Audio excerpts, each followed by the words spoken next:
우리나라에 대한 관세 재인상 발표와 관련해 트럼프 대통령이 한국과 해결책을 마련할 거라며 철회 가능성을 내비친 가운데 미국 재무부가 움직이기 시작한 것으로 전해졌습니다. CNBC는 스콧 베선트 미 재무부 장관과의 인터뷰를 보도하면서 한국 국회가 무역 합의를 통과시키지 않았기 때문에 그들이 승인 라티파하기 전까지는 한국과의 무역 합의는 없는 것이라고 밝혔습니다.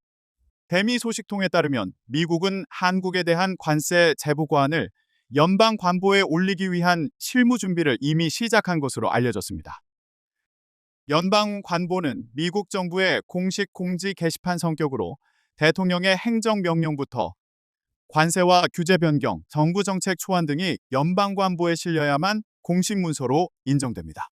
연방 관보에 싣는 것만으로 곧장 시행되는 것은 아니지만 법적으로 효력이 생기기 위한 필수 단계이기 때문에 공식 절차에 들어간다는 의미로 해석되고 있습니다. 우리 정부도 이 같은 기류를 비공식 채널을 통해 파악한 것으로 알려졌는데, 이와 같은 미국의 행보는 한국이 대미 투자 이행을 조속히 실행하지 않으면 언제든 관세 인상을 실행할 수 있다는 압박으로 풀이됩니다.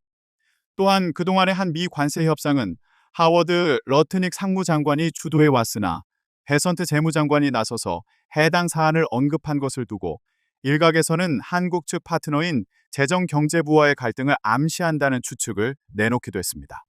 실제로 최근 구윤철 경제부 총리가 로이터 통신과 인터뷰에서 환율 문제를 언급하며 올 상반기에 3,500억 달러 대미 투자가 본격적으로 시작될 가능성이 크지 않다고 말했습니다.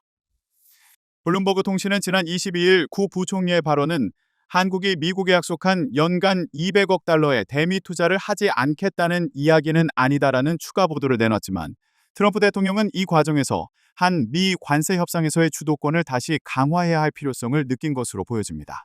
지난 12일 구 부총리는 워싱턴에서 베선트 재무장관과 만나 원화 가치가 과도한 약세를 보이는 데 대한 공감대를 형성했고, 베선트 장관이 이례적으로 공개 언급을 통해 한국을 지원하려고는 움직임이 있었습니다.